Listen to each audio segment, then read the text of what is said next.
ആശാപ്രവർത്തകർക്ക് പ്രതിമാസം 7,000 രൂപ അധികമായി നൽകാൻ BJP ഭരിക്കുന്ന പാല മുത്തോലി പഞ്ചായത്തിലെ തീരുമാനം.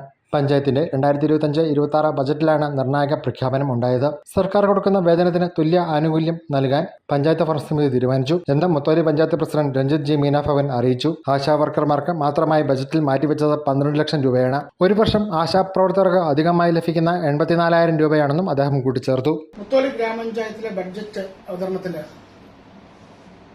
ആശാ വർക്കർമാർക്ക് 12 ലക്ഷം രൂപയാണ് വകയിരുത്തിയിരിക്കുന്നത്. ഒരു ആശാ വർക്കറിന് ഒരു വർഷം ഏതാണ്ട് 84,000 രൂപയാണ് നൽകാൻ ബഡ്ജറ്റിൽ വക കുറിച്ചിരിക്കുന്നത്. കാരണം പണിയെടുക്കുന്നവർക്ക് കാശ് കൊടുക്കണം.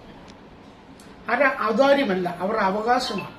Vice president Jaya Raju budget അവതരിപ്പിച്ചു. സ്റ്റാൻഡിംഗ് കമ്മിറ്റി ചെയർമാൻമാരായ രാജൻ മണ്ഡമറ്റം, പുഷ്പ ചന്ദ്രൻ, ഫിലോമിന ഫിലിപ്പ്, മെമ്പർമാരായ Tomy, Jiji, NK Sasikumar, CS Biju, Sheebarani, Arya Sabin, MB Sreejaya, Immanuel Panakkal തുടങ്ങിയവരും പങ്കെടുത്തു.